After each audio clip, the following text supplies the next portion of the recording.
Ladies and gentlemen, for the first time ever, a U.S. term limits pledge signer is the Speaker of the U.S. House. Hi, I'm Philip Blumel. Welcome to No Uncertain Terms, the official podcast of the term limits movement. This is episode 225, published on November 6th, 2023. Your sanctuary from partisan politics. That's right. For the first time ever, a signer of the U.S. term limits congressional term limits pledge, that's the commitment to co-sponsor and vote for the U.S. term limits amendment, is holding the gavel in the House, Representative Mike Johnson of Louisiana. Now, not only did he sign the pledge, but he's already fulfilled it by co-sponsoring Representative Ralph Norman's amendment bill, but also had the opportunity to vote for it, and he did. He was one of the 17 yay votes when HJR 11 had its stay before the Judiciary Committee in September and lost by 2 votes. Interestingly, Johnson was the chair of the Judiciary Subcommittee that held hearings on the bill in September. He tweeted in favor of it, saying it was a long overdue proposal that we should all support. You recall, I'm sure, that U.S. Term Limits Executive Director Nick Tomboulides testified in favor of the bill in front of this committee and had some interaction with Johnson on that day. I'll play it for you in a second. It may sound in this clip like Johnson is challenging Nick here, but he's really just teeing him up, and Nick, of course, hit it out of the park. Did I just mix metaphors, or did I really make a T-ball analogy? Sorry, Nick. I guess I need an editor. Anyways, let's hear the clip. Speaker Mike Johnson and Nick Tomboulides. Roll it. We've got to answer some of this, Mr. Tomboulides. Let's do it. You noted that Gallup says 83% of Americans believe in term limits now. There's good reasons for that. One of the difficult questions that's been brought up today and that we get often is about the unintended consequences. So how do you answer the objection that if we impose term limits in Congress, the professional staff who have long careers here will be the ones with all the institutional knowledge, and they'll effectively become the unaccountable ruling class? What's the answer to that? Well, first of all, I do find it very ironic that the point has been made here that representatives will be choosing the people over term limits when it's actually 83% of the people who want term limits. So I think the people don't just have a limited right to elect their representatives, they absolutely have a right to decide the parameters around elected office. Senator Mark Warner had a good quote. He called the U.S. federal bureaucracy the largest in the world. Over the last 100 years, the bureaucracy in this nation has gone from 2.5% of GDP to 25% of GDP. According to the Federal Register, we have over 400 different departments, agencies, and sub-agencies, over 100,000 different federal rules and regulations.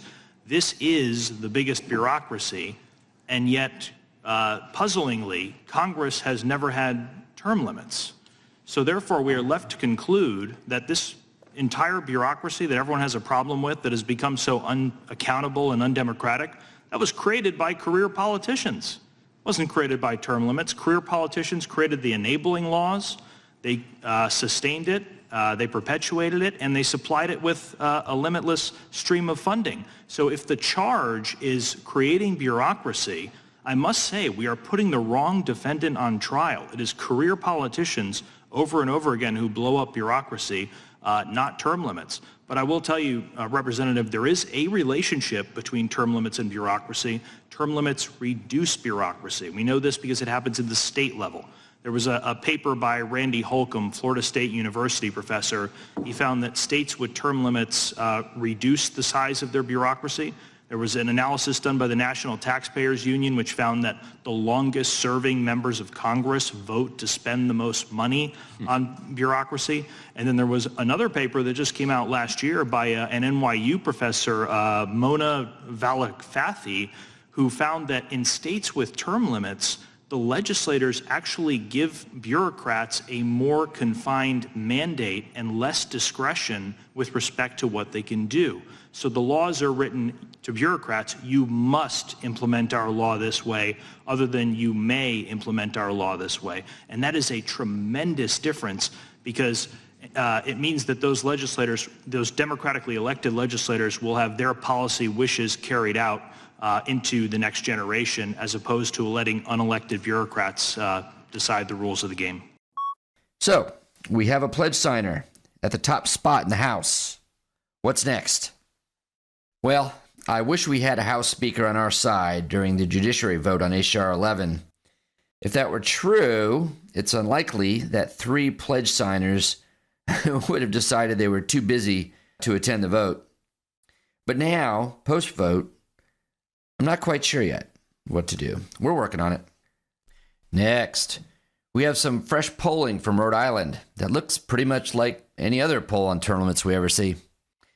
The only reason why I bring it up at all is to emphasize, once again, the genuine, nonpartisan nature of this issue. Rhode Island, as you know, is a true blue state. The Democratic Party controls the office of governor and both houses of the legislature there. The last time Rhode Island voted for a Republican presidential candidate was for Reagan in 1984. Now, if you listen to this podcast regularly, you know how much it drives me crazy when a politician or a pundit suggests that term limits is a Republican issue. I hate that. I believe this myth is an artifact of the early 1990s contract with America era that must be put to bed. Fortunately, the voters of Rhode Island know better. Rhode Islanders were asked how many of them favor term limits on Congress. The answer, 83%, just like everywhere else. And what kind of term limits do they advocate?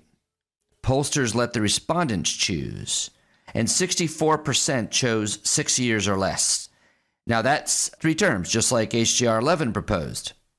20% chose 8 years or 4 terms, the most common term limits in the United States.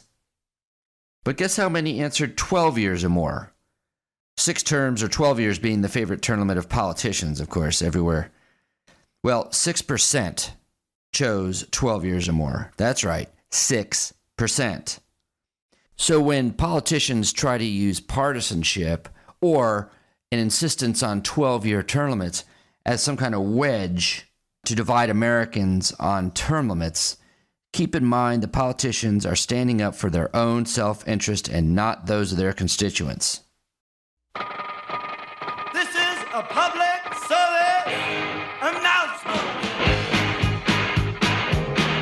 We have had several presidential contenders come out in favor of congressional term limits this year, but we hadn't heard much about how they're going to get that job done. Until now, Governor Ron DeSantis of Florida was campaigning in Clinton, Iowa, and he promised he would, as president, quote, use my bully pulpit to push the term limits convention in the states. Quote, it'll be something we'll start in our first year, he says. So the question's on term limits. I'm a big supporter of term limits. We have them in the Florida legislature. It works. It's much better than what we have in D.C. You know, we've got people in D.C. that have been there 40 years. People in their, you know, it's like it's not uncommon to have people in their 80s with all this there. And look, I'm governor of Florida. I got a lot of regard for people in their 80s. We got a lot. They're my supporters. But, you know, I'm not sure we want to incentivize serving in Congress until you basically pass away, is what we're now seeing with a lot of these folks. So I think it's neat. So here's the thing. Congress is never going to do this, so that's a dead end. And I support Congress doing it. I wish they would, but they're not. So the only other way you do it is through the states. So Florida has already certified term limits. Other states have certified. So what I'll do as president, I'll use the bully pulpit. We'll start with every Republican legislature, and we're going to advocate that they do a term limits amendment. And I think you can even get some Democrat legislatures to do it, because term limits is not a partisan issue. Democrats like it, Republicans, independents, male, female, black, white, you name it, it transcends all this stuff. So that's why you got to do it. You got to do it through the states. It'll be something we start in our first year. It's going to take, it'll take some time because you've got a lot of moving pieces. But I think if a president uses the bully pulpit on it, this is not like you're trying to sell ice to an Eskimo or anything. I mean, you literally have a product with term limits that 80 to 90% of the public supports. So I think we're going to be able to make progress on it. I know we'll get a lot of states to certify. We got to get a certain number of states. I think we need 35. A number of them have done it already. We do, and we're also going to do that with a balanced budget amendment to the Constitution, because we need to do that as well. Speaking of Ron DeSantis, he signed the U.S. term limits presidential pledge the other day. He is the third candidate for President of the United States to do so. This is the pledge that reads, I, as a candidate for President of the United States, pledge to support congressional passage and state ratification of an amendment to the U.S. Constitution that would set term limits on service in the U.S. Senate and U.S. House, just as there are term limits on the President as enacted by the 22nd Amendment. This pledge has already been signed by Nikki Haley and also by Vivek Ramaswamy. Way to go, Ron. Next.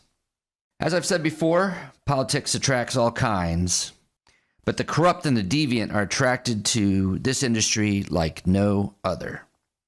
We return today to the pathetic saga of career politician Senator Ray Holmberg. Holmberg was a 45-year veteran of the North Dakota legislature before resigning due to a sex scandal last year. Well, he's back in the headlines again as, last week, Senator Holmberg was charged with traveling to Prague with the intent of paying for sex with a minor and with receiving images depicting child sexual abuse, according to federal indictment that was unsealed last week. At U.S. term limits, we were introduced to State Senator Holmberg for his public opposition to the successful 2022 Citizens Initiative imposing term limits on the North Dakota governor and legislature. I recall the big headline in the Grand Forks Herald in 2021 that said, "Term limits? No way," says North Dakota's longest-serving senator. In that article, Senator Holmberg suggested the term limits initiative was anti-democratic. Anti-democratic. Even though the issue made it to the ballot via the Citizens Initiative, which required thousands of signed petitions from citizens, right, to put it on the ballot. Then it passed by the voters on Election Day in 2022 with 63% of the vote. Then, of course, going into effect 8 years hence, term limits will create open seats in every single district, which means competitive elections. And so with competitive elections and open seats, we'll have more opposed races, we'll have more elections, we'll have more candidates, we'll have more meaningful citizen participation in the process. Anti-democratic. You know, to a long-term incumbent politician, it sometimes seems that the definition of healthy democracy is when they can run and win without any opposition. Well, prosecutors said in a statement that Holmberg, using aliases, repeatedly traveled to Prague in the Czech Republic from June 2011 to November 2016 for the purpose of paying for sex with a person under 18 years old. The indictment says he received images that depict child sexual abuse from November 2012 to March 2013. It appears he even misused tax money to fund some of his European trips.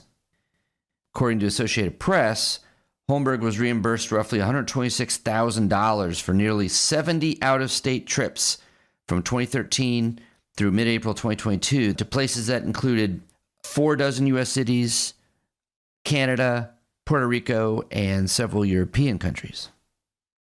Well, Senator Holmberg resigned from the North Dakota legislature last year after the publication The Forum revealed that he had exchanged dozens of text messages with a person who was jailed on charges related to child sexual abuse images. If he wasn't caught, it was likely that this 78-year-old would still be in the legislature. He was first elected back in 1976. Now, was he the deviant criminal of today back then? Or did his character weaknesses fester for 45 years and grow in an environment that encourages arrogance, hubris, and lack of accountability? He certainly must have felt invincible, rolling back into office again and again with large majorities that come with the power of incumbency. Well, we can't know the answers to these questions, of course, but if he had been term limited out of office in 1984, after 8 years, we wouldn't even be asking them. Like the show? You can help by subscribing and leaving a 5-star review on both Apple and Spotify. It's free. Thanks for joining us for another episode of No Uncertain Terms. The term limits convention bills are moving through the state legislatures. This could be a breakthrough year for the term limits movement. To check on the status of the term limits convention resolution in your state, go to termlimits.com/takeaction. There, you will see if it has been introduced and where it stands in the committee process on its way to the floor vote. If there's action to take, you'll see a Take Action button by your state. Click it. This will give you the opportunity to send a message to the most relevant legislators, urging them to support the legislation. They have to know you're watching. That's termlimits.com/takeaction. If your state has already passed the term limits convention resolution, or the bill's not been introduced in your state, you can still help. Please consider making a contribution to U.S. term limits. It is our aim to hit the reset button on the U.S. Congress, and you can help. Go to termlimits.com/donate. termlimits.com/donate. Thanks. We'll be back next week. Find us on most social media at US Term Limits. Like us on Facebook, Twitter, YouTube, Instagram, and now LinkedIn.